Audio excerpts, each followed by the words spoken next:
So I'm an experienced house buyer. I've lived a long time and I've bought and sold many properties over the years. And I was really interested in the emergence of online estate agents. And so I decided that I would market my house, my flat, in a very desirable part of arguably the best road in Crouch End, to online myself. And it was a disaster. It cost a lot of money. It didn't work. And one of the faults I realized was it's very easy for potential buyers to use an online agent without any qualification at all. So the very few buyers I did have seemed to me to be using it as a hobby. One of them lived up the road and always wanted to look inside our flat. So sadly, although it looked a lot cheaper, it actually delayed the sale at a time when prices were beginning to fall. And so, frankly, with a bit of reluctance, I thought, right, I'll approach the high street agents. So I've lived in Crouch End for a long time, more than 20 years, and I've seen the activities of the high street estate agents. We've got quite a rich harvest in Crouch End. And I've seen what I think they call corporate responsibility, but I call it good community relations. So I've seen their sponsorship activities. I've seen the general way they react to their local area.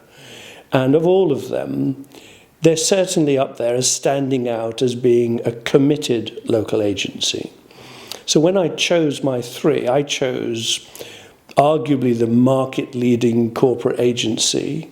I chose Martin Gerrard and a cheap one. And the market-leading corporate agency did what I think they always do, vastly overprice their estimate, and it certainly appealed to my greed. I thought, wow, I'm rich. I can afford a much bigger place than before. But then I calmed down a bit and looked at what the other two had said and realized that, well, I know this is a policy where you pitch high, the customer thinks, wow, and loves that idea, and then you get the business, and then you, presumably what they eventually do, because it's far too high, is they simply cut the price to below what you would have got with another agent. So this is more or less exactly what happened to me. So I received a high offer. I think this is the point at which personality comes in. I think salesmen pursue excellence, and they radiate that, and you can tell by the way they present, the way they're at ease, the cues they pick up, how good they are at making an honest presentation to represent their company. And the agent who I didn't know, never met before, James Maynard, he was outstanding. He looked right, he did all the right things, relatively young, which sort of helps to a certain extent, flexible, good local knowledge. Like all good salesmen, I just liked him. And I think that was the moment subconsciously when I thought, I'm going with these guys because of James. And having bought and sold a number of houses, let's put it this way, I rely on a certain amount of a skeptical approach. So although James was clearly the winner, and I suspect is a winner in Crouch End, I don't know. I still wasn't expecting, if you like, the highest level of service I could imagine. Because, the agents are busy, they have a lot of different properties. Because of this particular moment in our economic era, and because my street, which I regard as the best one in Crouch End, sales are very rare, properties don't come on the market, I just felt, okay, well, it's just an ordinary transaction. But it turned out to be an opportunity for him to show how good he was. What impressed me the most about Martin Gerrard was the quality of the service they delivered and the fact that they delivered what they promised. I think a lot of people don't associate estate agents with the professional follow-through that I know Martin Gerard gives because I've received it.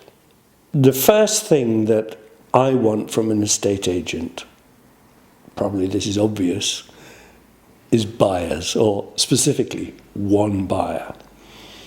And what James Maynard and Martin Gerard delivered was they delivered me credible prospects. I had had previous experience of people who weren't credible.